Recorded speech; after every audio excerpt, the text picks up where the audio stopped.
5:32 p.m. Ms. Barberhand, can you please call the roll? Yeah. Mr. Alexander. Here. Mrs. Hickson. Present. Mr. Ocampo. Present. Ms. Patterson. Absent. Ms. Grant. Here. Mr. Valtierrez. Absent. Ms. Barberhand. Present. Can I please get a motion to retire to executive session for the purposes of A, litigation when action against, affecting, or on behalf of the particular public body has been filled and is pending before, I think it's supposed to be filed, and is pending before a court or administrative tribunal, or when the public body finds that an action is probable or imminent, in which case the basis for the finding shall be recorded and entered into the minutes of the closed meeting.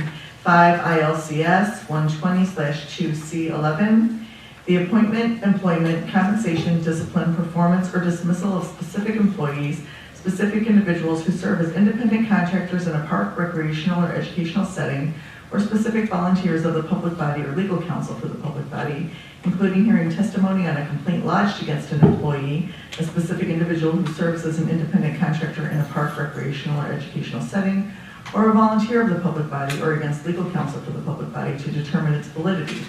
However, a meeting to consider an increase in compensation to a specific employee of a public body that is subject to the Local Government Wage Increase Transparency Act may not be closed and shall be open to the public and posted and held in accordance with this act. 5 ILCS 120/2C1. Collective negotiating matters between the public body and its employees or their representatives, or deliberations concerning salary schedules for one or more classes of employees.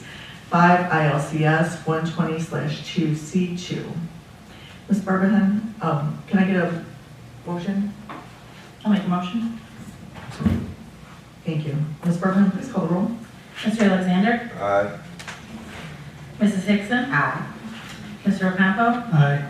Ms. Patterson. Absent. Ms. Grant. Aye. Mr. Valtierrez. Absent. Ms. Barberhand. Aye. All right, motion carries. We are in executive session.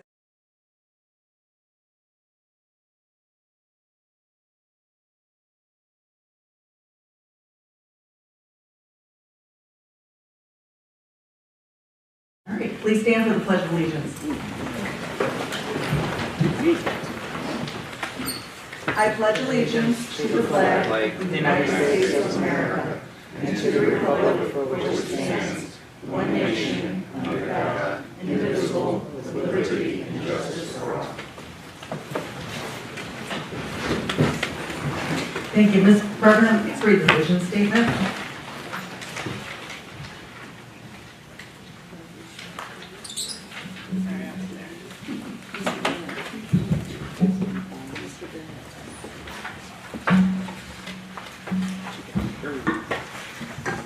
Through expectations of excellence and by providing equitable educational opportunities to empower each student, our graduates are prepared for college careers and to serve as contributing members of a dynamic global society. Thank you. At this time, the Board of Education opens the floor for citizens' comments. The board will receive public comment from any individuals present this evening that have submitted a request to address the board per the established procedures. We believe that all participants in the meeting desire the best outcomes for our students, families, and communities. As a reminder, this meeting is being live streamed and will also be archived and available on the district website. First up is John Wardisiani. Sorry. Richard. Good evening. Good evening. I'm here today to discuss the first concern that we have in regards to insurance. And so what I did was I brought some material I'd like to share with the board, or some data, I should say, to share. May I? Yes, please.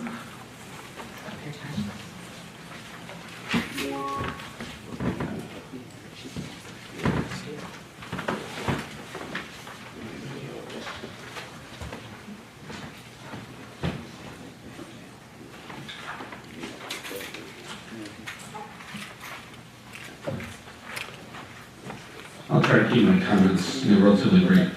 Obviously the concern we have is with the proposed change in insurance premiums that are going to potentially impact teachers, faculty, obviously O&M and maintenance. The proposed change is at 30.18%. That's unsustainable for teachers or for support staff. If you look at the data that I've given in front of you, and if you look at the very first part of it, we're talking about an insurance premium going from $294.52 to $918.31. I mean, that is not a sustainable component for anyone. And that's teachers. You know, if you look at the following page, which probably is a little more impactful, when you look at the O&M, for example, where they're going from essentially the family plan for a PPO going from $1,472.61 to $1,900. The reason why, of course, I mean, obviously this is significantly devastating for teachers, but it is completely devastating and impactful to maintenance and to support staff. And of course, as the PG president, I feel it is my duty to mention that this is completely unsustainable for teachers. What this will do is this will drive faculty and staff out of the district because they will have to make a real choice as to do they pay for food or do they have insurance. This is something where, I mean, at least in my opinion, I find it that, you know, asking the board to fund, this increase in insurance premiums is an investment in the people that make Proviso Township work. So my hope would be that the Board of Education would give this, its due consideration and provide, additional funding to offset these premium changes because it's going to be a significant impact. So I mean, my hope is that, obviously this would be an item that would clearly take the time and thoughtful consideration of the work. Do you guys have any questions about the information or the data I provided?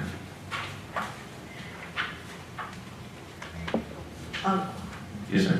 Sorry, this isn't supposed to be a dialogue back and forth, but I do for Christian. Of course. So this, not to be,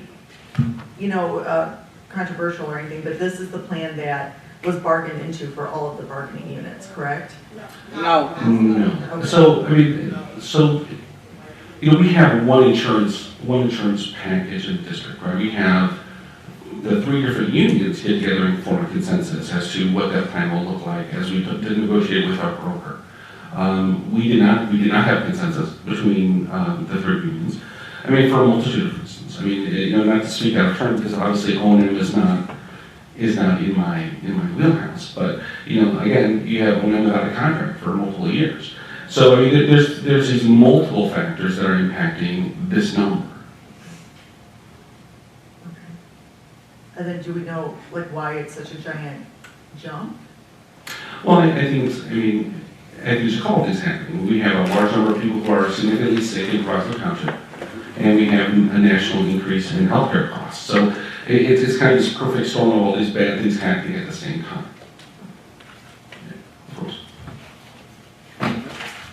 Thank you.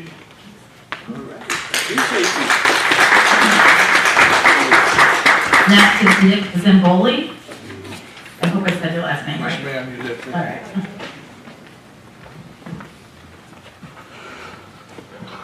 Good evening, Madam President, board, colleagues. I'm here to speak on O&M. I've sat through the insurance meetings with them, and they were asking us, I asked somebody, how long you guys been working on this? They said 6 weeks. So you're telling us that you didn't know about this 6 months ago? However many months it could have been. It's almost like with our check fiasco. We were given no options. Give us some options. That's all we're asking for. I'm a 31-year employee here in the district and a graduate from Proviso. My dad was the first graduating class from Proviso. So I'm a lifer. All we're asking for is to be treated fairly. That's all we're asking for. 2 years without a contract, as we watch admin get 2 raises.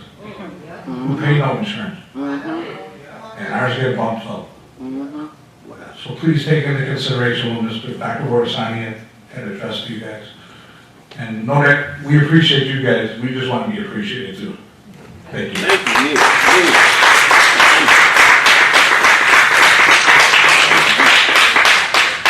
Fred Francois.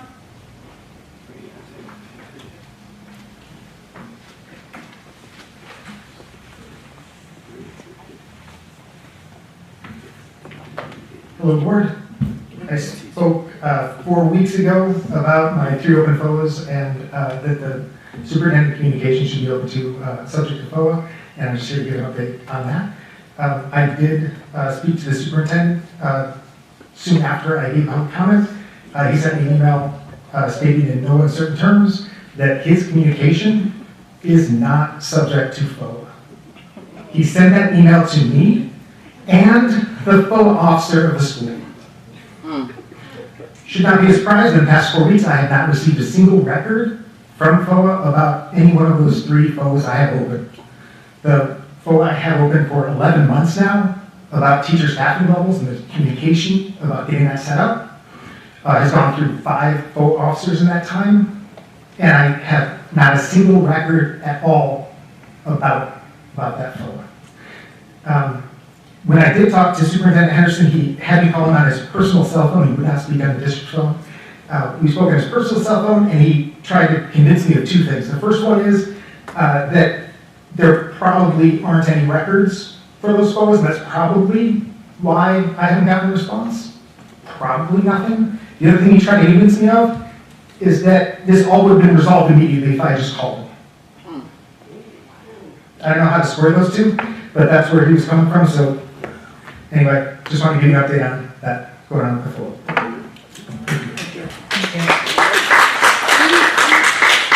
Steve Kohler.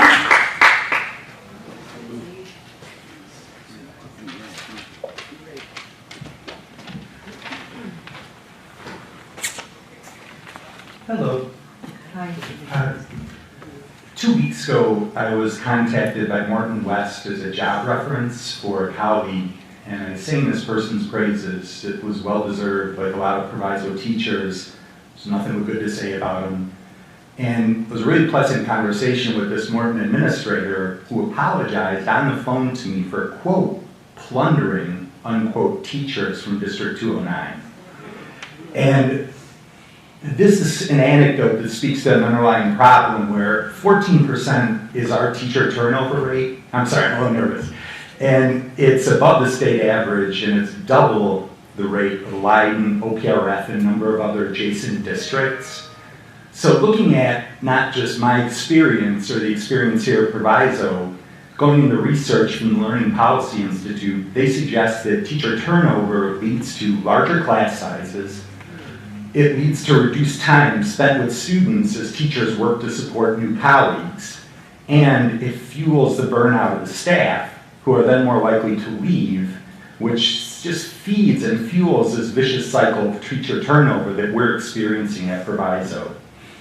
So the aforementioned research thankfully doesn't just gripe about teacher turnover, but they offer some solutions. And according to this aggregate research, where they took a bunch of studies together, they gave 3 approaches to improve teacher retention and lessen teacher turnover.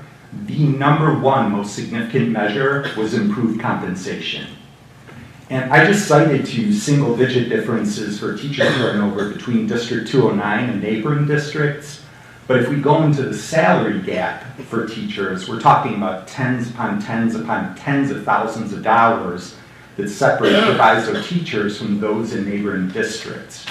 Which then leads me to the ultimate point and ask that I have for the board, that we as teachers here work unbelievably hard in the service of our students and community. We truly are community servants, but we're working at uncompetitive wages. And with this increase in healthcare premiums, that's going to further widen the gap between the ability of teachers to maintain their position, their careers at Proviso, and not fall into this trap of teacher turnover, which, as we know, is detrimental to our district. And not only do we see that personally, but the research speaks to it. So I again formally ask that the district help offset this financial burden that is going to hit teachers by contributing to a greater increase in our healthcare premiums. And I know often in the past, we've had these ugly confrontational meetings between teachers and the Board of Education, but I do want to stress just how closely parallel this is in the interest of the board, in the interest of teachers, in the interest of students, because all of us suffer from this great teacher turnover. So I could go on and on and on, all sorts of crazy research out there about why teacher turnover is bad. Just gotta trust me that it is. But I'll happily answer any questions if you have them, or send you any of this research if you ask. Thank you. Yeah. Can you send the board Yeah, that happily. information? Sure. Please send it, all of us. You got it. Tomorrow sometime. Okay. Thank you. Celebrate you. When is convenient for you? I also should point out, just a genuine thank you for what you're doing, because I know you've been meeting double time to kind of take care of some of the problems that we as teachers have experienced. So I don't want to come up here and just doom and gloom and bark at you. I do appreciate that there's this now effort to be made to help rectify these problems. Thank you. Margarita Lavastor.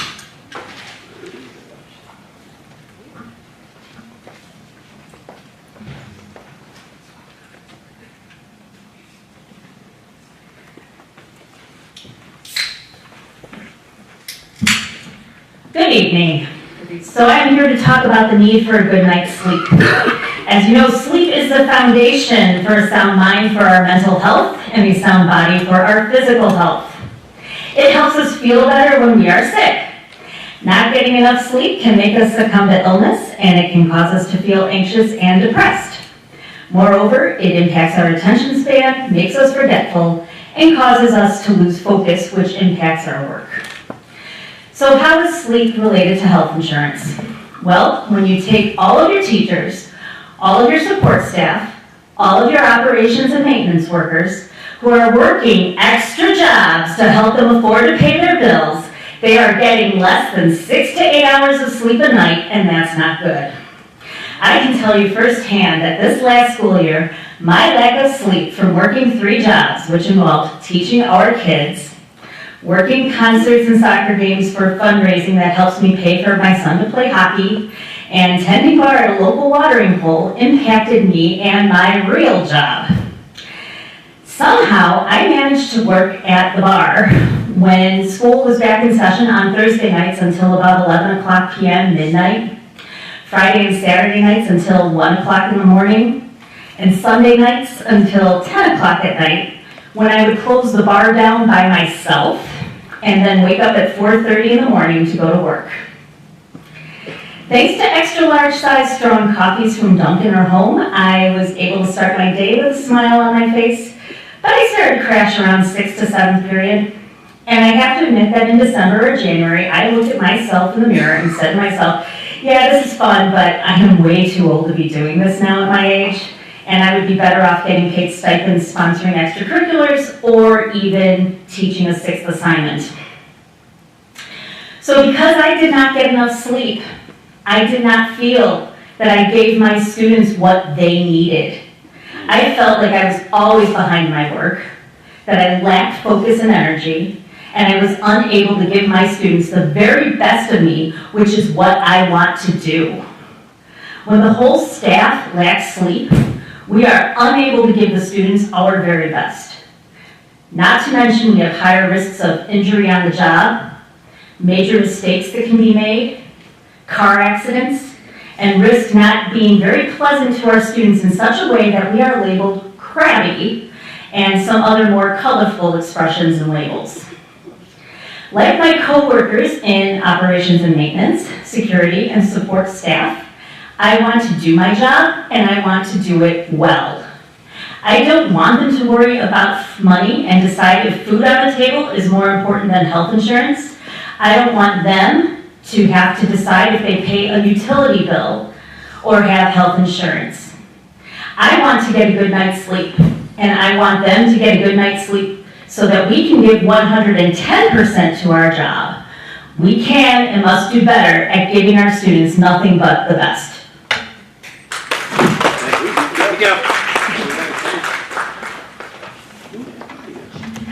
Lynette Garcia.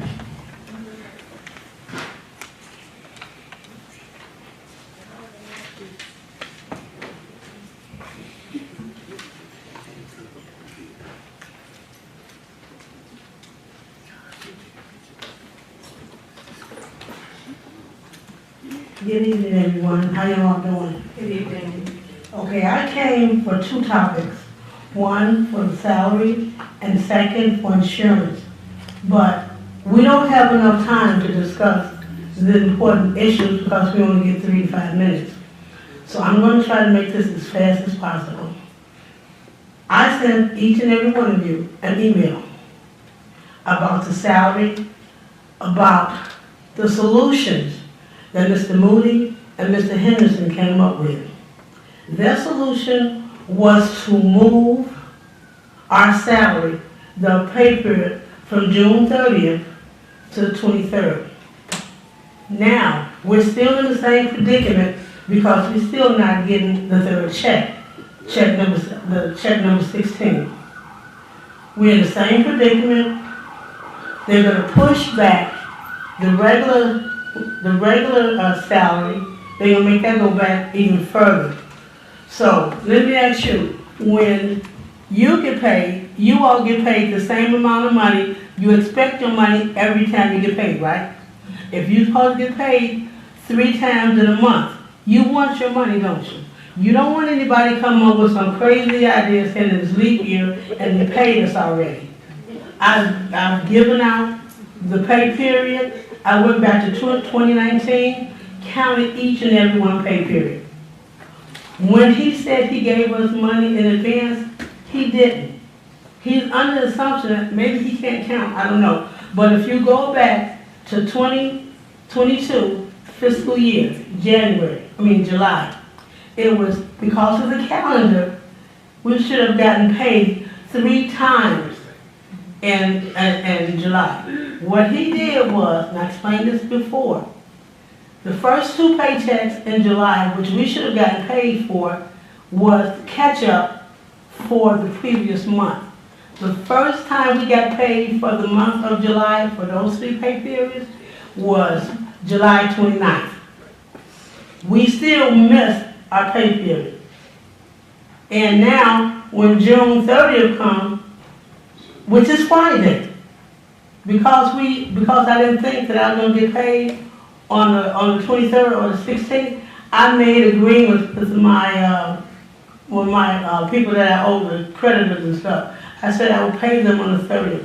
Now, because I'm not getting a check on the 30th because they moved it up to the 23rd, I'm still going to miss a check. What sense does that make? When you all work, you're supposed to get paid for whatever it is you're supposed to get paid for. How do you expect anybody to work for free? And that's in essence what you all are telling us. Work for free. Oh, let them just get paid 1 pay period. That's it, that's all. So let me talk about the insurance. You have admins who don't pay a dime. You have admins making $130,607. You have one making $168,000, $108,000, $128,000. How in the world can they not pay insurance payments? I can take one of their checks, just one. I can pay my rent, I can pay all my bills, still have money left over, and then for that last check, I can bank it. How is it fair that they make way more money than I make, yet they don't pay insurance? They're talking about going up on insurance for 30%. I shouldn't have to choose what I should pay. I shouldn't have to choose if I should buy food for my family. I shouldn't have to try to go to a cheaper doctor. I pay PPO because they give me advantage of going where I want to. I don't get HMO because I don't like the doctor that's in the unit. But for you all to say, I'm not saying you all, but whoever came up with this idea to pay 30%, when you get paid and you pay your insurance, how much of insurance do they take out of your money? Do they take 30%? Will you be able to manage your life and your bills with 30%, taking out each one of your checks? That's not fair. And when Mr. Alexander says something that I guarantee you they make 26 pay periods instead of 25, go back, count 2019 up to the present. I've done it. It's 20, we're supposed to pay 26, not 25. And then he sits up there saying, oh, I guarantee you this. Guarantee my bank. Guarantee my bills that I have to pay. You all are, they're stealing from me because I work. I work hard. Honest day's work for honest day's pay. And I'm not getting it. Now you're saying, okay, we're gonna mess you up over the salary. Now you're gonna try to take the insurance and raise that up. How fair is that? Put yourself in my shoes. Put yourself in everybody's shoes. Thank you, Ms. Garcia. All right. Have a great day. You too. Denise Daniels.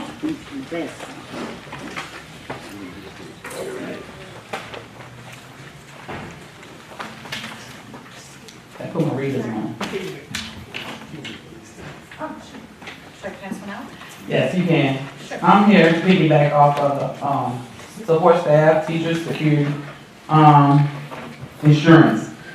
I feel like we've been bullied, and I most definitely know that this district has played a lot of bullying part in why people feel the way they feel. Asking this board, we don't, as they said, have a contract. We haven't had one in almost 3 years. So let's check out whom all receive free insurance from the district. Special payroll, assistance to whomever, administrators. Why not let that check there first? We, the OM department, don't have a contract. This needs to be tabled. We should not even be talking about this. No one should have to work a job, not 1 year, 10 years, with no insurance. The nerve of this insurance company trying to rob these workers, whether it's us or the support staff. Let Blue Cross or whomever find another insurance. Find someone or some other plan that works for all. Affordable insurance for all. Stop making threats that we got to take this insurance by Wednesday. So I did give you guys a copy. So we've been in meetings Friday. All of us stated no. Support staff, the teacher, OM department. We get another team meeting Monday. Here we are getting an email this morning saying they're going to make the decision by 5 o'clock p.m. tomorrow. We made the decision. We told them it's a no for us. We can't afford that.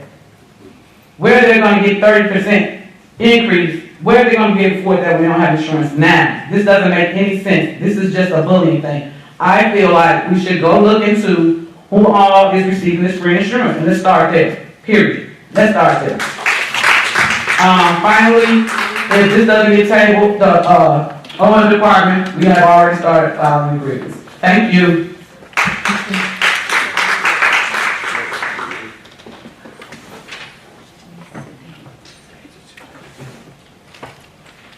Scott Henderson.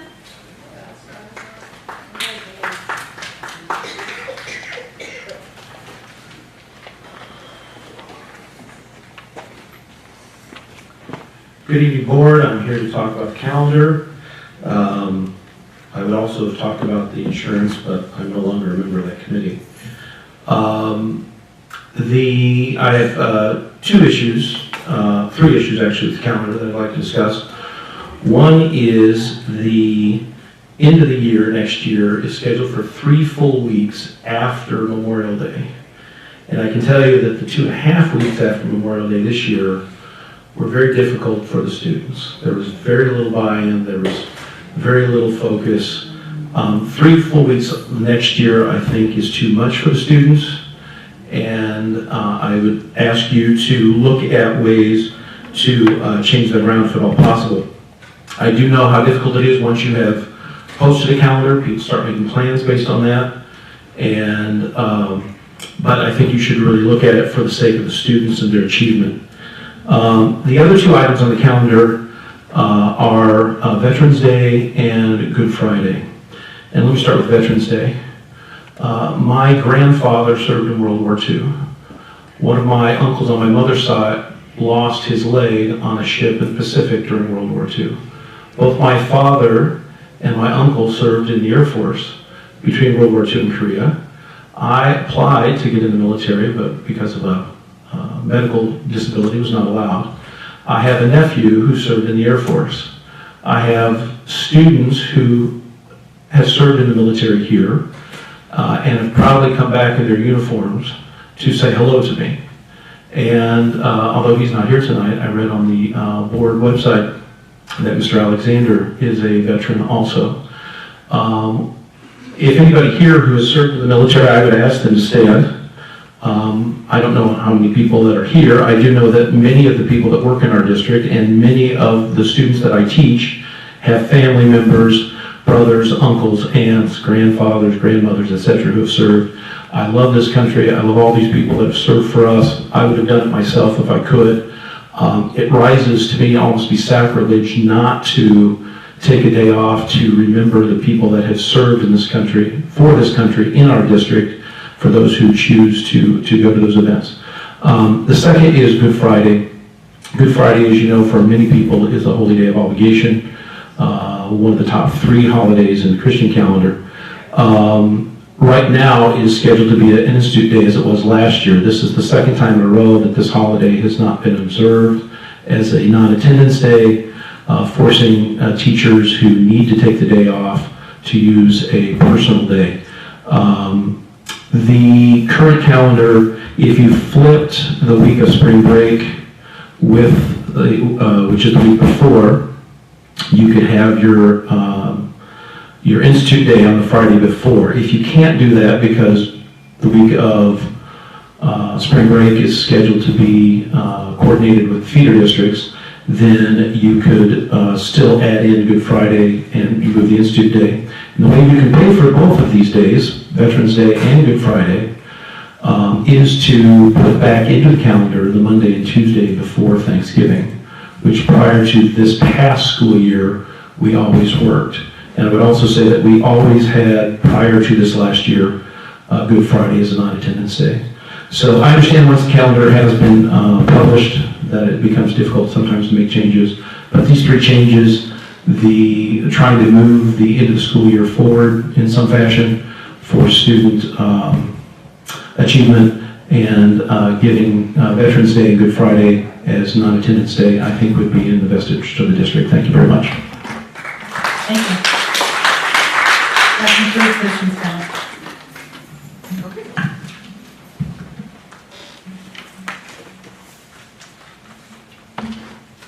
All right, thank you everyone for speaking. At this time, we have reports and communications from the superintendent of schools.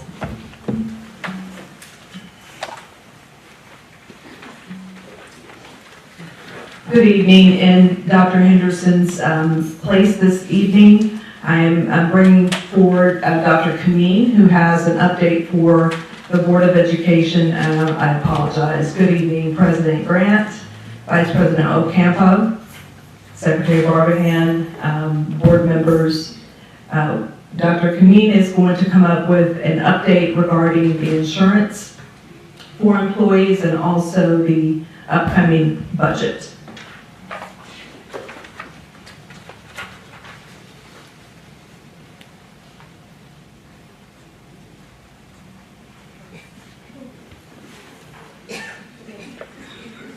Good evening, Board. I'd like to start with us talking a little bit about the insurance.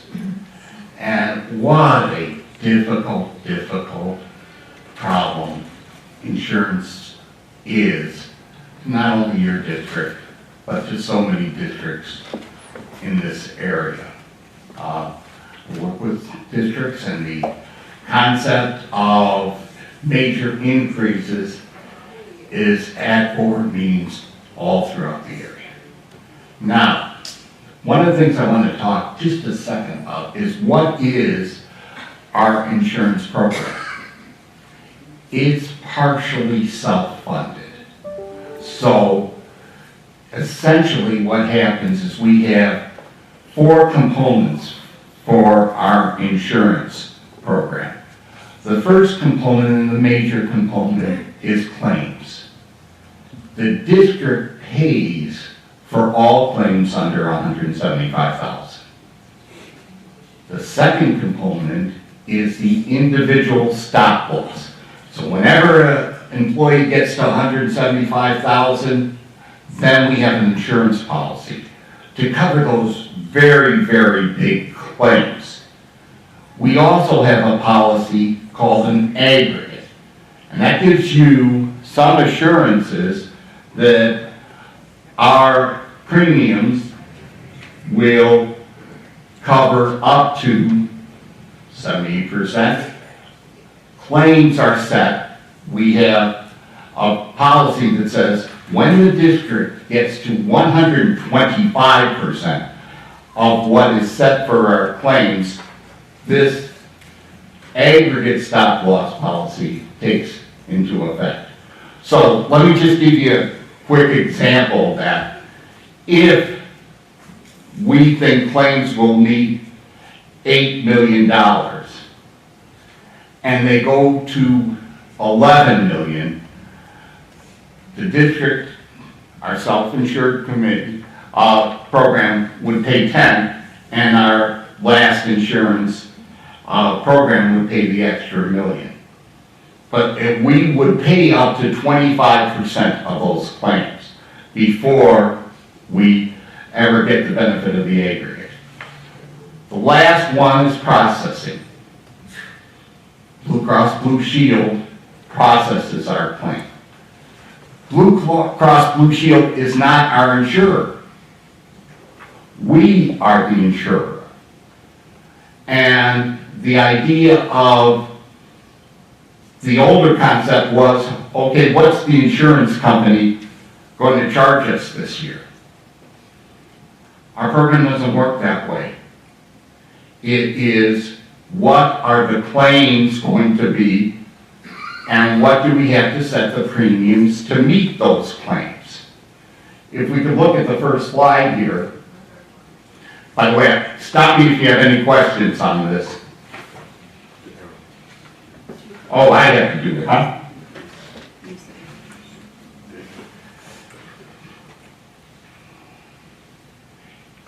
If you look at the first quarter, we had a horrific first quarter. So we were at 140% of what the expected claims were. That's unheard of. It is something that, what I've been told is COVID has caused a lot of that. The people didn't go to the doctor for routine checkups or for routine treatments, and now it's all coming back because people are going back. The next quarter, we were up at 126% of our claims. And this third quarter, we're at 123% of our claims. So, the question comes, what do you set your claims at then? Do you set it back at the previous level that we've exceeded for 3 quarters? Or do you set it at a claims that would actuarially look like it's going to meet? And so what the brokers and Blue Cross said to us is we have to raise our threshold of what we're predicting our claims will be. And that's where this 30% came from. It came from where the prediction is on what our claims will be next year. The insurance committee, John was one of your first speakers, and I want to commend him and all the people in the committee who were working hard to try to deal with this problem. One of the things when we started the committee discussion on this is we emphasized you're in charge of making the decisions on how the proportionality of the payment is. You do that through contracts, you do that through agreements. All the insurance committee does is try to figure out the best possibility for claims. We started with 45% increase. The reason it's 45% and not 30% is those extra claims this year have diminished our reserve. How we were able to pay the extra claims this year was not to come to you, not to come to the employees. We have an insurance reserve. And We built that up for 10 years since we've been self-funded, and it has worked. But it took a major hit this year because we paid so much more in claims than we thought we would. So we said, no, we need to replenish that.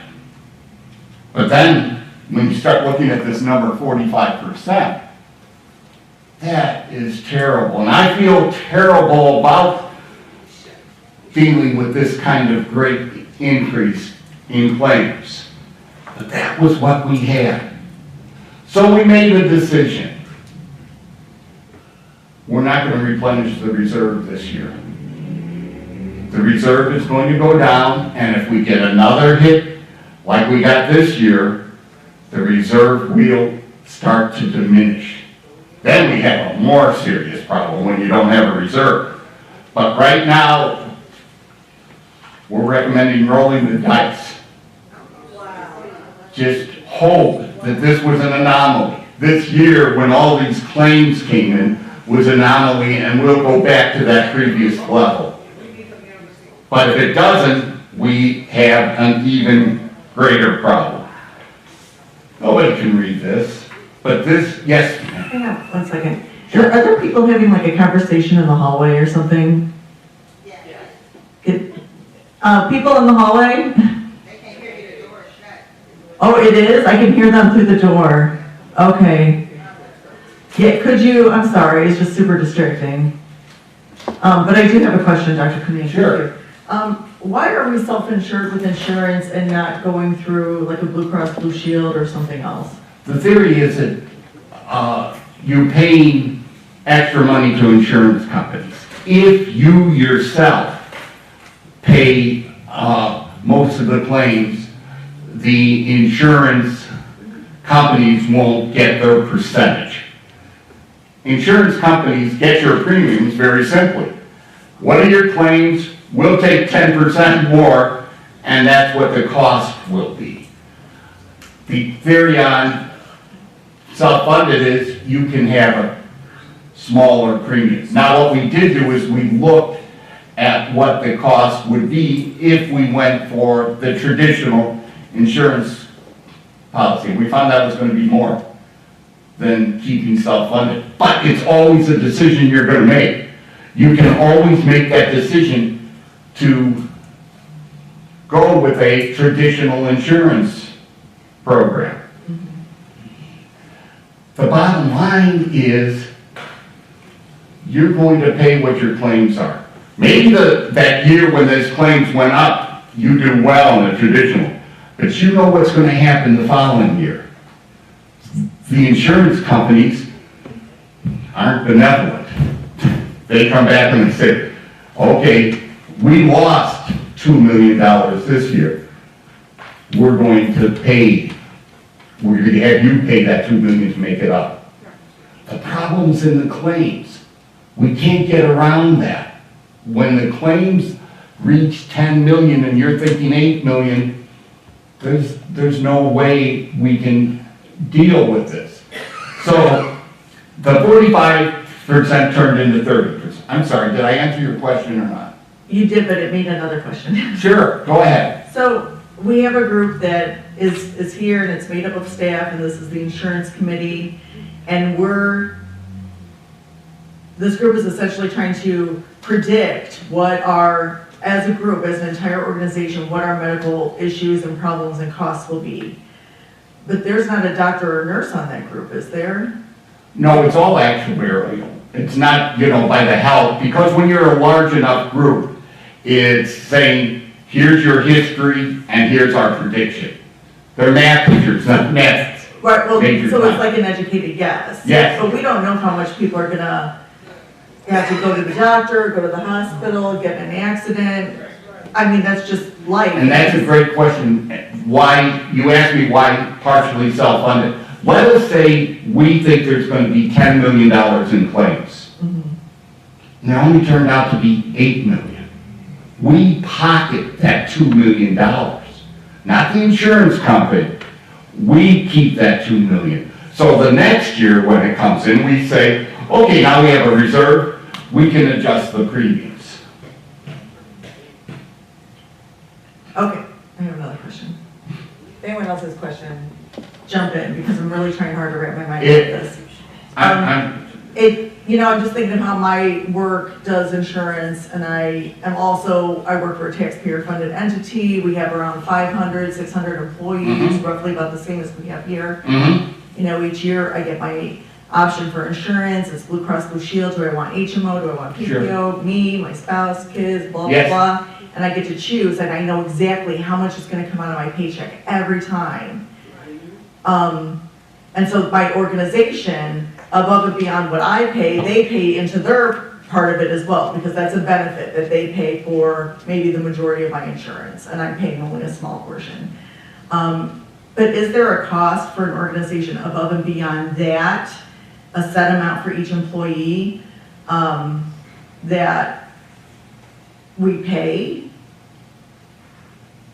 We're basically a 90-10 district where the district, you pay 90%, and in my next slides, when I'm talking about the budget, you'll see that you are going to pay appreciably more next year also as part of your 90. We pay a set amount for each employee, and some employees pay a large portion of their insurance, and some employees pay none at all. Above that part that we pay for each employee, is there another amount that we pay the insurance company?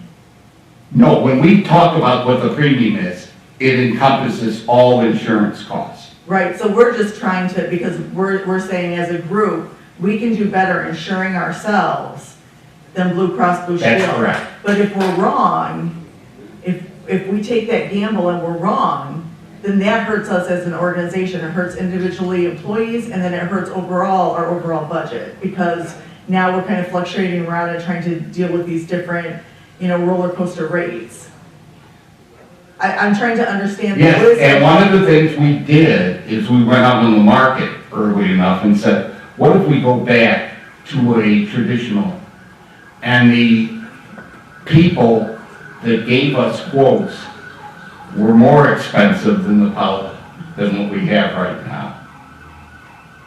They looked at our claims, if you go into an insurance company, ask for their claim, their quote, they're gonna say, let me see your last couple of years in claims.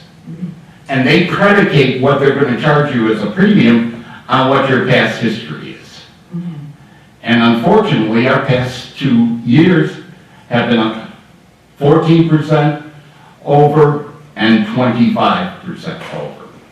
And insurance companies are going to give you a costly premium on that. But we did check, you have a great point, and you should always check to see if the self-funded program saves the employees and the district money, or are you better to go with a traditional policy? That should be always one of the questions. Right, and so now we're in a situation where whether we're going outside or we're staying self-insured, we have this enormous increase that's gonna happen that we're expecting employees to pay out of every paycheck, right? Mm-hmm. Yes. Okay. Okay, but the insurance committee, we can't say what the board is going to pay or not. We've got to try to figure out what the lowest possible premium could be. And then the decision on the percentage the district pays and the percentage the employee pays is up to the board. Okay. And, part of that becomes in the negotiation process, where you decide collectively what percentage is, and you set it, and then you go back and negotiate it every contract. And you decide with your employees in a negotiation agreement what percentage there is. The real problem we have too is family insurance. You know, the single insurance is not going to break anybody. The family insurance is really, that increase is tremendous. But here's the next problem. Bill's got a family here, and he takes the family insurance. And the board pays, and I'm going to throw out a number here. The board pays $15,000 of Bill's premium. Jay's an old codger, no family. The board pays $7,000. So Bill, in essence, gets $8,000 more in compensation than Jay, and we both do the same job. That's the conundrum that you have to decide what is equity as far as compensation, and it's not going to be equity, it's going to be fairness. What can you afford to pay in these categories? The insurance committee's job was try to get to the lowest amount the premium would be, then toss you the hot potato and say, okay, now how do we deal with employee contributions? And so what we did is we went back to the broker, and I think you have good brokers. Vista seems to do. They've been to all our meetings, they've talked to employees, and so what we looked at were these renewal options. The renewal option is always keeping everything current. That's the 30%. And as you will see, and I don't want to get into the weeds too much on this, but I think you understand, your networks dictate some of the cost. When you say, I want the largest network that's possibly there, you're going to pay for that. If you say, I will live with a smaller network, you get a relief from that. Here's the biggest cost, here's a little bit less, and here's less. So what we said is, okay, come on, let's talk about the possibility. I want to make this really clear. In the insurance committee, we said employees are going to make the decision. Not the board, not the administration, employees are going to make the decision on which one of these options that we can recommend to you. So, if I can move forward, you've seen keep the plan, and then you've seen option A. If you look at that biggest number up on the top, that 22.9%, you remember we talked about 30%? If we went with option A, which takes the co-pay from emergency room from 100 to 150. Wow. That they deal with the deductible and they have the large provider network. Now, I thought I heard a wow on the emergency room. The problem we have, we as individuals, is that some people use the emergency room as the primary care provider. We pay the bill no matter what it is. But, if you're not feeling well, the first place shouldn't be the emergency room. It should be one of the clinics or someplace like that. It's costing us a lot. I don't have the breakdown exactly, but we do have a problem with that.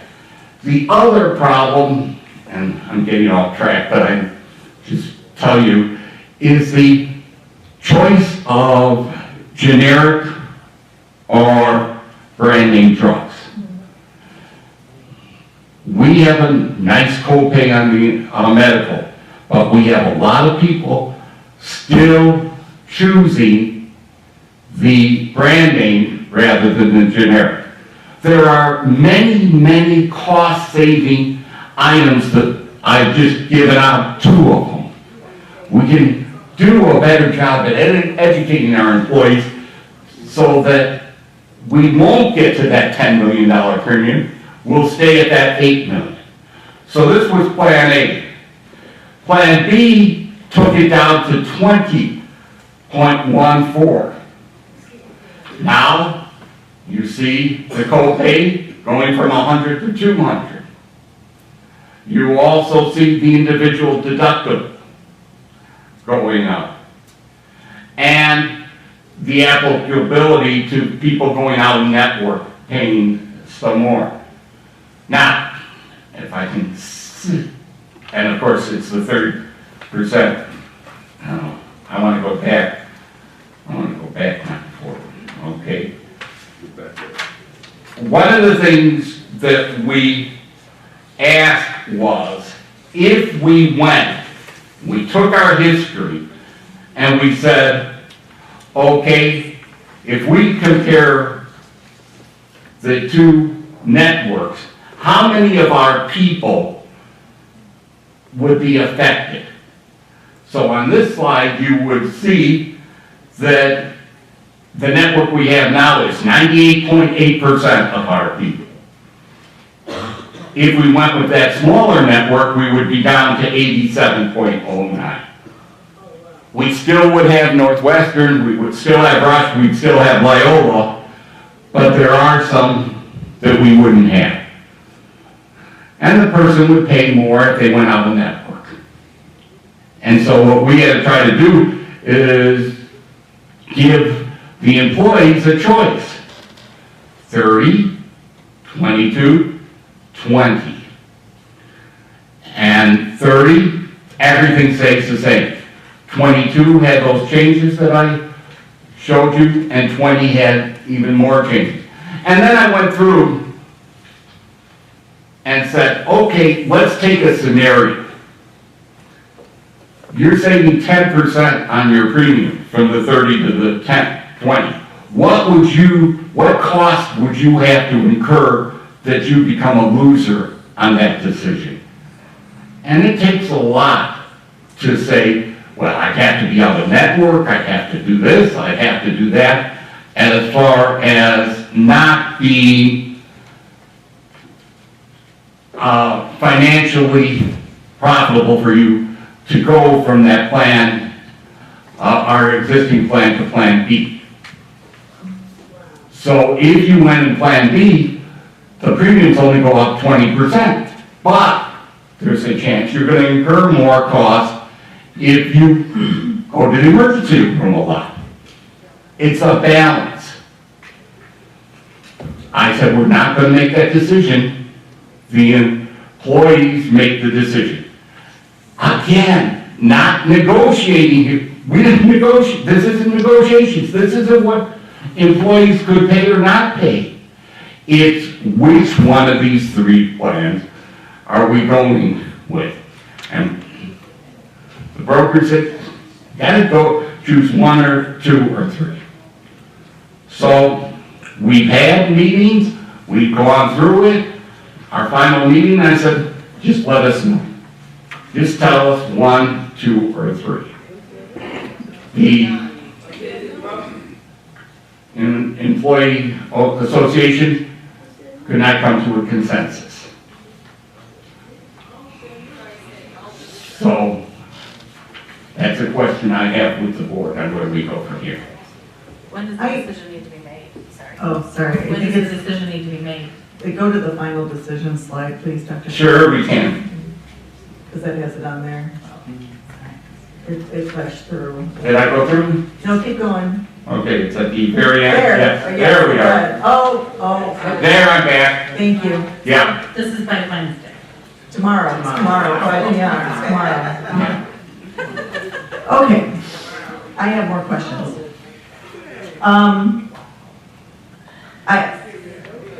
It just seems weird to have a group of people deciding this when we're like in the education business and we're not in the medical business. So first of all, I just have a hard time kind of accepting that we're, predicting and we're gambling, or maybe, maybe we'll get lucky, maybe we won't, who knows? What would it look like, and I'm not a math person, so if there's a math person out there with a pencil and some paper, what would it look like if as an organization across the board, everyone, we gave everyone the same insurance plan and said, okay, the district's gonna pay 80% and you're gonna pay 20, and it's everyone. It's support staff, it's O&M, it's admin, it's teachers, it's everyone. What does that look like? Because and this is a lot, I'm not faulting you at all. I'm just saying as a larger thing, we talk about equity. This is not equitable. This is not equitable, and it is my personal opinion that healthcare is a right in this country and that we have to have it. So I don't know what I just don't know what the wisdom is that we're deciding this, or we're having staff decide this when we have other things to focus on. Like, this is why we go with an insurance company, because it's not our problem. Like, we let them do that. So what would that look like? And I know that insurance rates are tied into like all these collective bargaining agreements and things like that. But what would it look like if we said, hey, this is no longer a negotiable thing. This is something that we're gonna do. If you work at Proviso Township High School District 209, we pay 80, you pay 20, this is our plan. Here it is. I think Mr. Policeman will tell you we couldn't do that unilaterally though. It would have to be through MOU or some kind of meeting with all the associations. Okay. Even though you're giving them, and by them I'm saying you're giving employees a benefit, we've got to follow the rules of the game, and the rules of the game is the contract. And right now, teachers have it, the other associations don't have a contract, but they're living under the past contract, Right. which spelled out some of this language. But what does that look like? What does that look like to say, hey, we're gonna pick a plan, we think it looks pretty good, it's a plan that we would feel comfortable using for ourselves or our kids. We're gonna pay 80%, you're gonna pay 20 if you want yourself or just your spouse or your kids or however you're doing it. And that's what we just offer. And we take the whole health insurance thing out of the collective bargaining agreements to say, this is just a benefit, this is just what we're doing. I guess I'm want numbers. What does that look like? I don't want to just make up a number to give you. And I do, yes, that would be bad. Yes, it would, but I do that. So I say, let us say the total premium cost is $12 million. Okay. 14 might be a better number for us to use. So 80% of that, you take the 80% times the 14, and you get 11,200,000 would be the board cost. Right now, the board is paying maybe 9, and this is just Jay talking off the top of his head. So it would be, in that scenario, a $2 million increase for the board to pick up. But that would also be a $2 million ad bill, because we wouldn't have this headache anymore, and we would have equity. Your decision, yes. Okay. Yes, your decision. My job would be to give you those exact numbers to make that decision. Okay. Not to tell you what to decide. Hang on. I've been dominating this, so please. Yeah, I have a question. The 7 claimants, $175,000. Yes. Were there other insurances involved in the 7 and the 10? Okay, with those 7 claims, that's a great question. The 7 claims, we paid $175,000 of their claims. Okay, my question was there another insurance? Yes, and we get 2, and I believe it is Blue Cross Blue Shield, they say we will pay everything more than the 175. So you don't ever have to be worried somebody has a $2 million procedure. You're covered for that. And you buy an insurance policy on that. And that's why I keep talking about partially self-funded, that we aren't fully self-funded. Now, city of Chicago can be fully self-funded because they have so many employees that they can afford $1 million claim. No district our size can afford that. So you go out and get this policy for the big claims. And you had 7 large claims this year. Usually 4 or 5. And I don't know if a doctor can tell us even. I don't know if anybody can really look into the crystal ball and say, we will have 3 claims. What the insurance people do though, let's say we had somebody with a serious cancer diagnosis and is going to be on chemotherapy or maybe dealing with a transplant or something like that. We can kind of predict that. But we can't predict somebody just walking into the doctor's office and the doctor says, hey, I got some bad news for you. You know, you got to go for this kind of treatment. Boom, there they go right off the bat. And you know what happened when we talked about a national health insurance? Insurance is, the present system just isn't working. The way these claims, I don't know if any of you had any health issues. I had some this year. And I started to look at the cost that I was amassing. And thank God I wasn't that seriously ill, but my costs were over $100,000 for AFib. I had AFib, so, and then you put on Eliquis, that drug, and you're dealing with that, and all of a sudden I'm watching, by the way, I'm an old man, so this is Medicare, so don't worry about me affecting your insurance policy, but the costs are unbelievable. The amount of tests that I've gone through are crazy, and they keep recommending it, and it keeps costing more and more money. It's a national problem. And this is Jay being an editorial here. We need a national solution also. So I have a question. So Yes.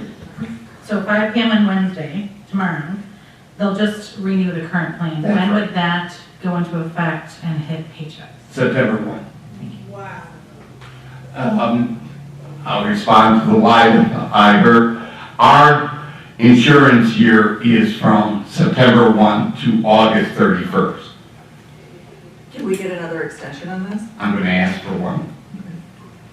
I'm going to come to them after talking with you. Again, I didn't have direction. You're going to give me direction.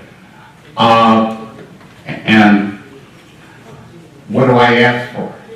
How long before we can make a decision?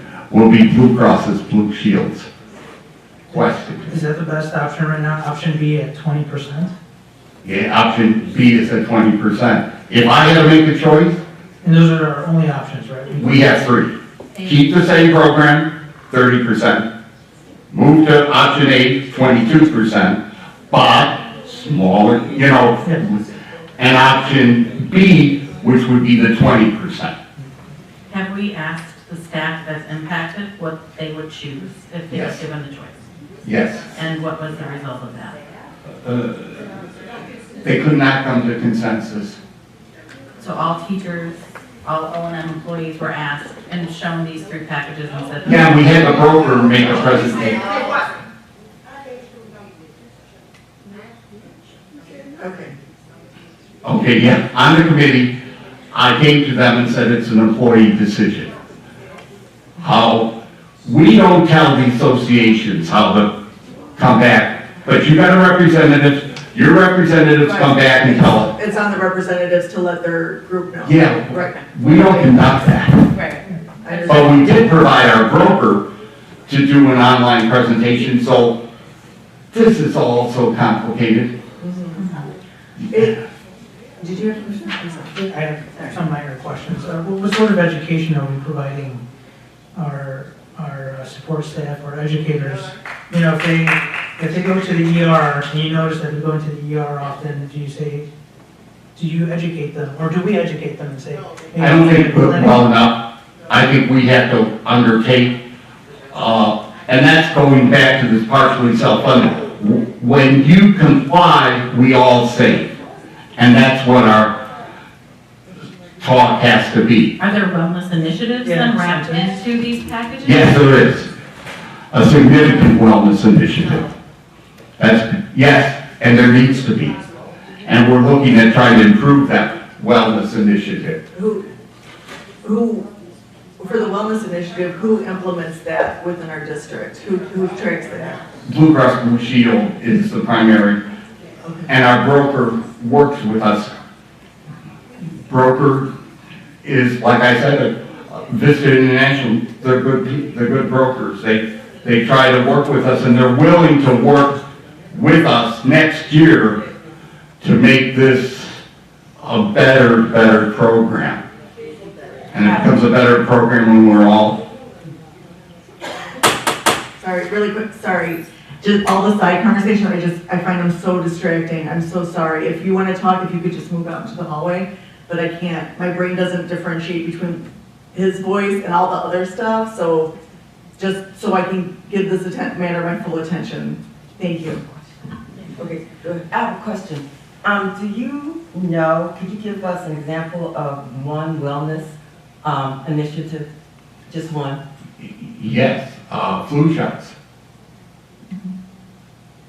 We also have yearly mammograms, physicals. We have a number of activities.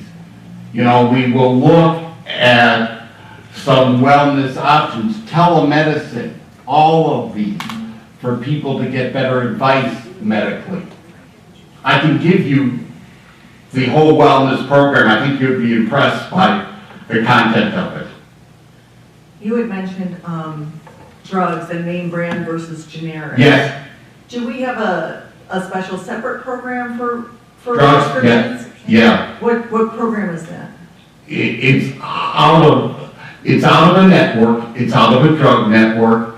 It deals with whether you do 30 or 90 days, refills, generic. We get a pretty good discount on this by being in this network. But it doesn't mandate, it doesn't dictate to you whether you're going to go generic or regular. I mean, name brand or whatever. And we can talk about that, we can talk about, but people will have a problem if I suggest if there is a choice, we will pay 100% of generic and we'll pay 50% of the name brand. That can be into the thought, but a lot of people are going to say, I want my drug that works well for me and I don't trust this other drug. On all of these issues, there are pros and cons on each one of them. Right. Okay. Does anyone else have any other questions? So I hear from a mandate, I better go back to talk to Blue Cross Blue Shield and ask at least to the next board meeting. Is that? That would be a start. I would ask for longer than that if we. I'll ask for longer, but I'll settle if I get that.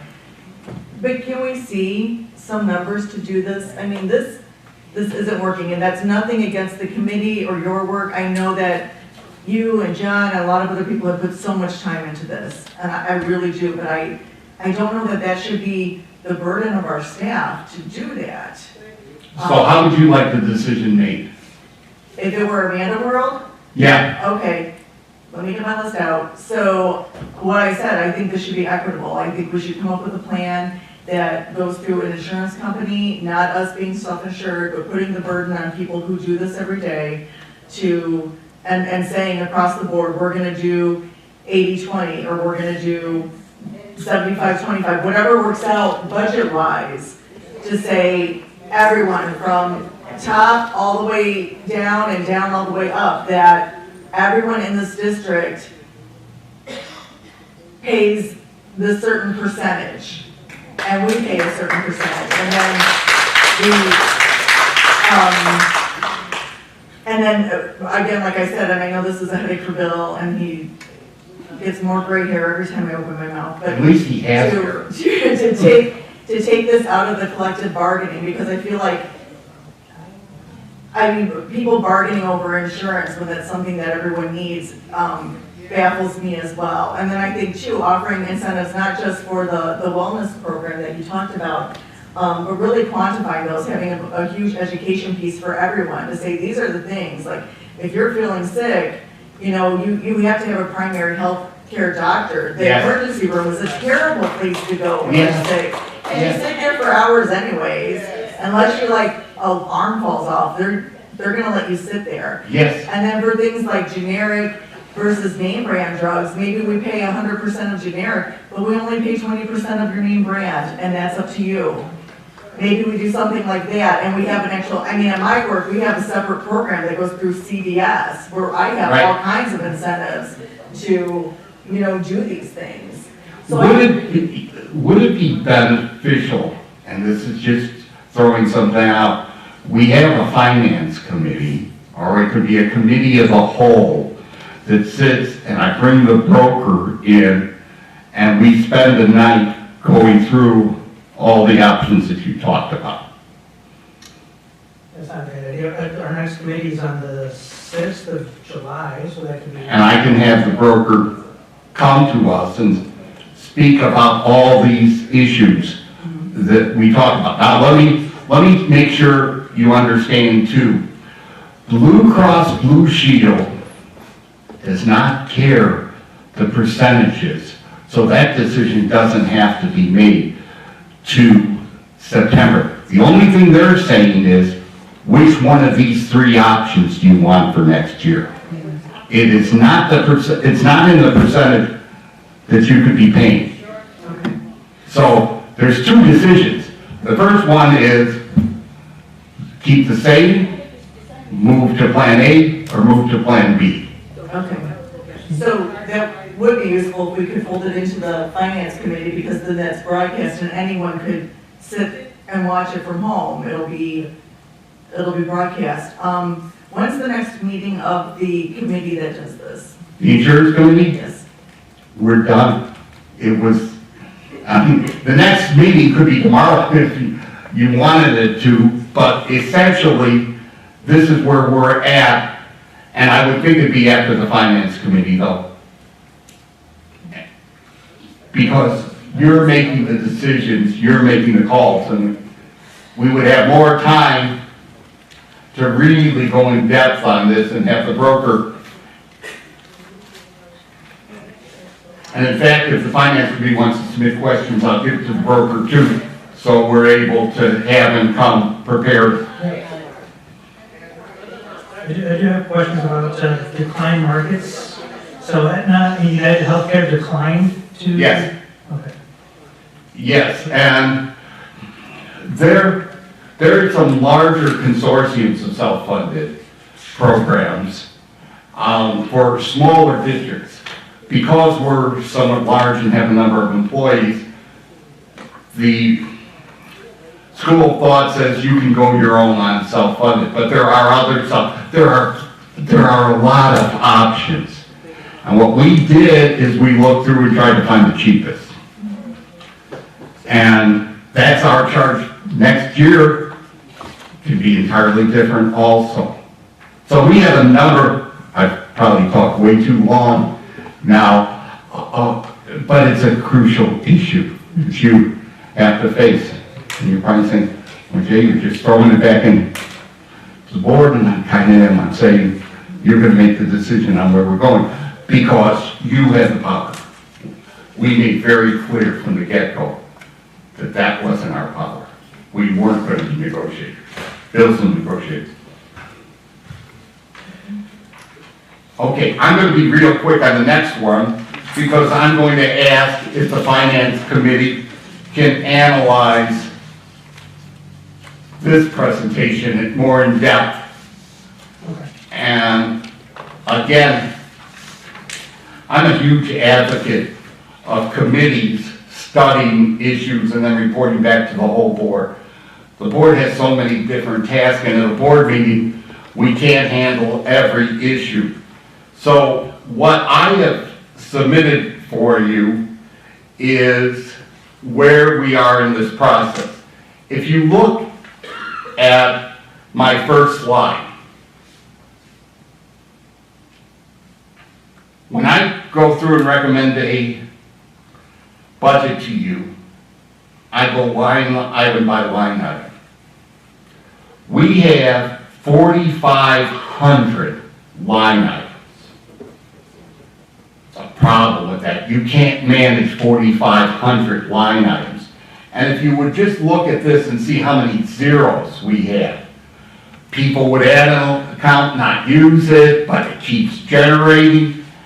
And you can't really analyze 4,500. What you have to do is look and at some aggregate numbers. And what the next program is that 5-year projection that we promised you. And it starts with where we are this year, and we're close to the end of the year, so we should be pretty close. When we get to this finance committee, we'll have a pretty good idea of where we're going to end 23 at. And then we move 24, 25, 26, 27, we go through and we project what's happening. If you look at the finance committee, the projections for the ed fund, in our current distribution, we start going into the negative in the ed fund. That seems to be a problem, but it really isn't, because it's a distribution of state aid. We've distributed state aid to other funds, like the transportation fund, like the building fund. And I want to pick on the building fund because there's more discretionary funding on the building fund. You don't have it there. I couldn't print out all of these things. But you, let me get to this slide quickly. The all funds.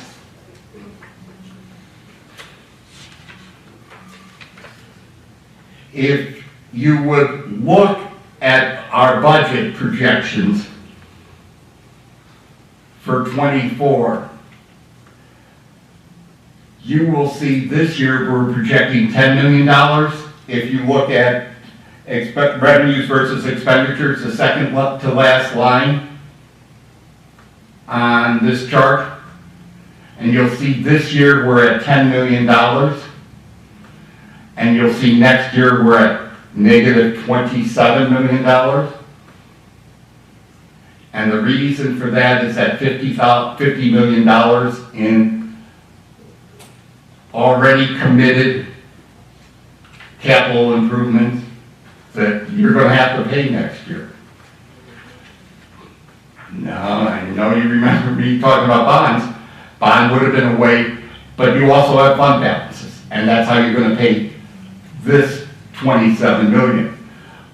But you can't keep doing that, so if you look at that capital line after $50 million, I put down $10 million from then on out. That LT is very mad at me for doing, because that's going to severely limit what he can do. But that's where we're at now. So we're at 10 million rather than where we were. We can't do 50 million again. Can't do it. So some of the projects just aren't going to be completed. That's the bottom line. But when I project these out, go into that 10 million and you'll tell me what to put in that line. Finance me out. Do I put 10 million the following year? Do I put 15 million? I put 10, and the reason I put 10 is if you look at our fund balances, we're projecting in column fiscal year 23 to be at 90 million. We've got expenditures of 110 million. 90 million is a good number to have. The reason why we have to have more fund balances than maybe some other district is because of the bond. You don't want to go out to do bonds. That was clear. So we're going to exist with these fund balances. But what 10 million does, if you look at fiscal year 27, it brings us back to that 90 million. Now, when I was asked at the the finance committee, and I keep referring back to it because I do think it's a great way to deal with discussions, you will find a 5-year analysis of what we've spent in salaries, in benefits, in purchase services. And we can go through and we can look at the last 5 years to predict the next 5 years and deal with our budget that way. I'm taking up way too much of your time, but I'm willing to answer any questions, and I'm excited about coming on the 6th to further deal with these topics.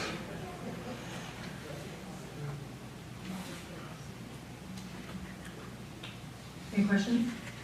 No questions, no questions. Thank you so much, Dr. King. No, I enjoyed this too. I have to say the tenor of the meeting was wonderful. People were respectful, and we always are going to have different opinions, and people are always going to be disagreeing with each other. But they are going to be done in a civil way. I commend everybody for that. Thank you. I have to add one last story, and here I'm talking about talking too much. I've lived the fight that you are having with keeping teachers. I was mourning, and we weren't able to steal anybody. What would happen is I had one of the greatest teachers that you could find. You know, a Golden Apple Award winner, just perfect. And he came into my office and he said, LT is going to pay me $15,000 more than you're going to pay. I said, you got to go. For your family, for everyone. We're going to hate to lose you, but you got to go. And Proviso and ourselves were dealing with Oak Park River Forest, with Riverside Brookfield, with LT, with Hinsdale, and it's so unfair. As a previous superintendent in this area, I yelled and screamed that this is unfair. You want to talk about across the board, there should be an across the board teacher salary, too. That teachers, and guess what? You know who should make the most? Proviso and Morton teachers, not Hinsdale. Because it's so much easier teaching in a school that doesn't have a great poverty rate than teaching in a school that has kids that are affected by poverty. And it's just the opposite. That the schools with the smallest poverty levels pay the most, and that's not fair. So that's my last comment to you, and thank you again for listening. All right, thank you, Dr. King.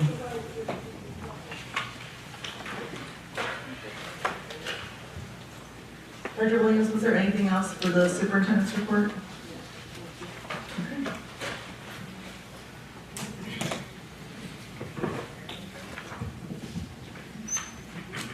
All right, report and communications from the board president. Good evening, everyone. Thank you so much for being here. I think Dr. Kinney's presentation brought up a lot of things we struggle with, and it shows how issues much bigger than us, much bigger than Proviso Township, really come to play on our daily lives. School districts themselves are funded inequitably. They're based on property taxes. That's unfair because, as you pointed out, you know, richer areas get to spend more on their schools or more on their students. And how is that fair? How is that we have this amazing country with all this money and all these resources, but your zip code determines what kind of quality of life you have?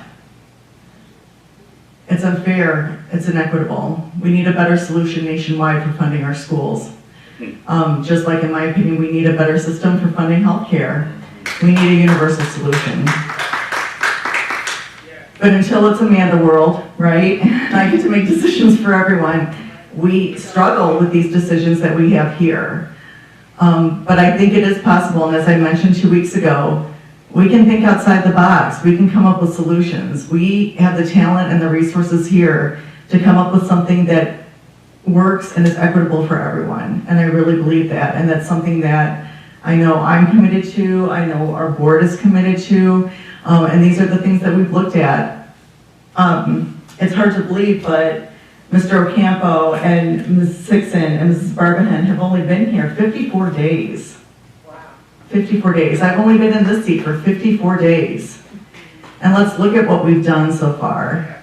You know, we've moved all of these cases out of arbitration to save the district money so that we can solve them in-house. And we are solving things in-house with the help of Mr. Gleason, and that's tremendous.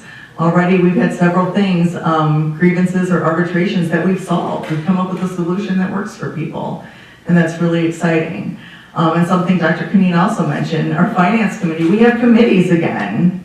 That's incredible. We've got a finance committee to go along with our facilities committee.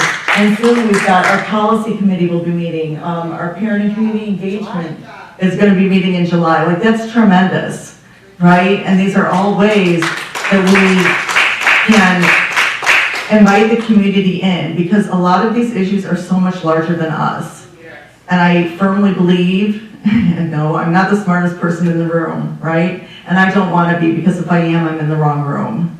But if I'm surrounded by people who care and are committed to moving things forward and doing what's best for all, rather than just a few at the top, we can make the decisions that work for everyone. And that's what we're going to keep doing.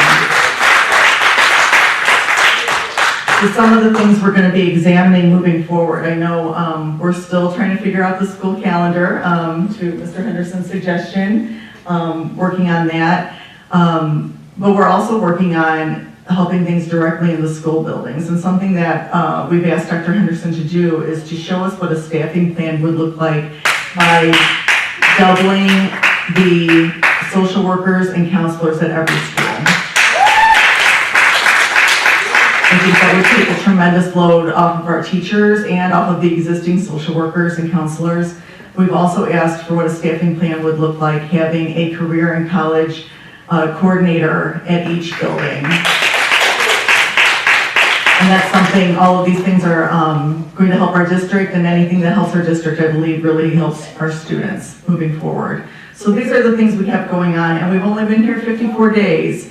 And I can only speak for myself. I know everyone's working tremendously. I've kept track of my time, and I average 2 hours and 15 minutes every day working on 209 issues that I am not paid for.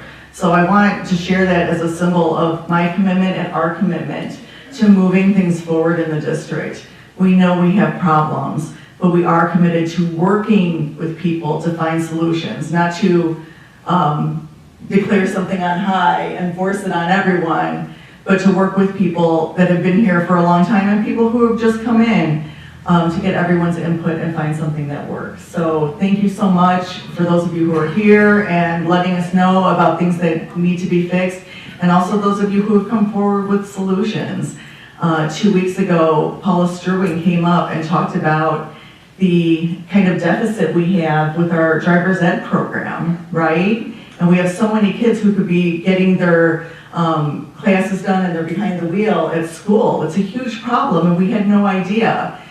We had another administrator, Kristen Giganos, who's like, hey, I didn't realize that. That's awful. Here's a solution. And she's looking at hiring 2 additional people for the summer so that we can get our kids behind the wheel. Like, that's amazing, right? And that's the kind of thing we want moving forward. So if you have a problem, let us know. And better yet, if you have a potential solution for that or know what we can be doing, please let us know. So thank you so much for sticking with us. We are going to move on to our next few items, please. Approval of the MOA with the support union. This is what we talked about in closed session, correct? Okay, do I need to read like a name or? You can read the title of it if you want. Can I please? Thank you. Thank you so much, Mr. Dixon. Okay. All right, can I please get a motion to approve the memorandum of agreement between Proviso PSRP Union, the Proviso Township High Schools District Board of Education, and Cheryl Brown? So moved. Second. Any discussion? Ms. Barbahan, please call the roll. Mr. Alexander? Absent. Mrs. Hickson? Aye. Mr. Ocampo? Aye. Ms. Patterson? Aye. Ms. Grant? Aye. Mr. Beltieres? Absent. Ms. Barbahan? Aye. Motion carried. And this is what I'm talking about. This was a grievance that was going into arbitration, and it's solved. It's done. And people are happy. Can I please get, I would like to make a motion to table the approval of the superintendent's evaluation. I'll make a motion. So moved. Discussion? No? Can, Discussion? it's technically a non-debatable motion, but. Okay, please call the roll. Mr. Alexander? Absent. Mrs. Hickson? Aye. Mr. Ocampo? Aye. Ms. Patterson? Aye. Ms. Grant? Aye. Mr. Beltieres? Absent. Ms. Barbahan? Aye. Motion carried to table item 13. Thank you.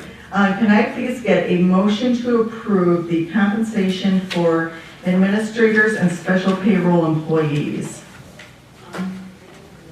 Discussion? Oh, so moved. Can I get a I'll second? second. Thank you. Discussion. Guess, Mrs. Williams, I guess I'll direct the questions to you regarding the compensation. Certainly, I'll do my best to Okay. answer them. If I don't have an answer, I'll listen very intently and take good notes Okay. for our superintendent. It says here, employees who were newly hired less than 120 days are excluded. What is the cutoff? What's the date reference like? You need an exact date for when an employee was employed less than 120 days? Yeah, because I'm seeing Mrs. Stowers was hired December 5th. So is it 120 days? Is it 120 days from April 1st, from May 1st? What is the cutoff? I don't have an answer. I've listened and noted that. Is there another employee or just that employee? Or you just want the date? The date. The date, Yes. certainly. I have, I'm having a conscience difficulty here because I see at least 10 people who have not been with the district for over a year, who've been here for about 6 months. And we have people in the audience who worked here for 30 years and who are facing a significant insurance increase. So for me, I would like to remove anyone who has been here less than a year from this list. And that they can then be eligible after a year's worth of employment. That's my discussion. I have a question. In particular, Mr. William Breisch, is he in HR or is he a grade level principal? Because this is grade. I don't know what's happening. He's in HR? Okay, so not a grade level principal. Thank you. Any other discussion? Yes. Yes, ma'am. Several.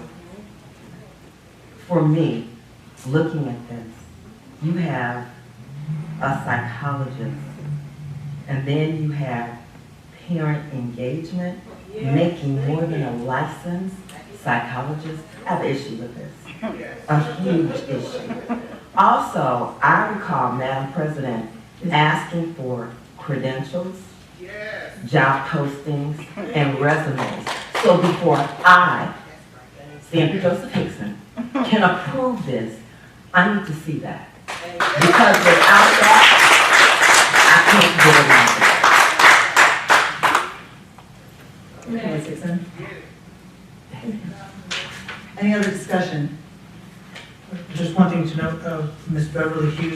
her hire name from the list.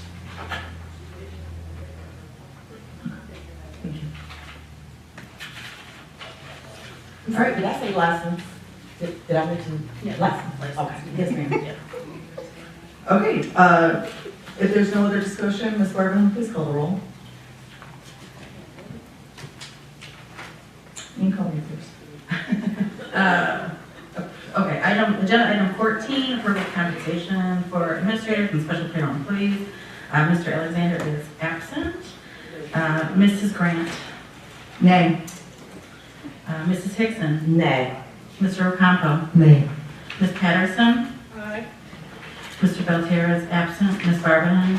Nay. Motion carries. All right, the next item we have was the preliminary FY 24-25 budget. Dr. Kameen, that was included in your presentation, correct? Did anyone, just while we have it up here, did anyone have any additional questions for Dr. Kameen? I think the key word there is preliminary. That what the process is, that we wanted to share with you the general number. Then we go back to Finance Committee, review the specifics. Then we come and we post a budget on state budget form that's available to the committee, to the community for 30 days. Then we have a public meeting on the budget in August to approve the final budget. There's a difference between the preliminary. The preliminary is broad overview. After it goes to committee for review, we do the final preliminary. It gets posted for 30 days so everybody can see it, and then we have a hearing, a public hearing on the budget. Thank goodness we have a finance committee, so we have so many opportunities to get these numbers in front of people and study them. Thank you, Dr. Kameen. Just another quick comment, I make too many, but at the school board convention in November, I'm speaking on the topic school boards and finance committee. Oh, fantastic. Because I so much believe in it. Thank you. Old business. No? New business. Do we have dates for any committee meetings that could be shared? Yeah. Thank you. I mean, so on July 6th, we will have our finance committee. I've opted for a digital or remote Zoom, if you will. It's a Thursday, July 6th. That'll start at 5:45. We'll get the information out, make it public so that everyone can attend, and we will discuss the insurance plan as well as the preliminary budget. The Parent and Community Engagement Committee will meet for the first time on Tuesday, July 18th. Time is still TBD, but the plan is to meet the third Tuesday of every month. Thank you. Sorry, I'm writing all this down. Do you know if that's going to be in person, or are we going to do that entirely online? It'll be in person, or at least the first few meetings. Okay, great. Still working out the time. That's okay. That's okay. All right. If there's no other new business, then I will entertain a motion to adjourn. So moved. Second. Thank you, Ms. Barban. Please call the roll. Mr. Alexander, absent. Mrs. Hickson? Aye. Mr. Ocampo? Aye. Mrs. Patterson? Aye. Ms. Grant? Aye. Mr. Belterra is absent. Ms. Barbanen, aye. Motion carried. We are done. We are adjourned. Thank you.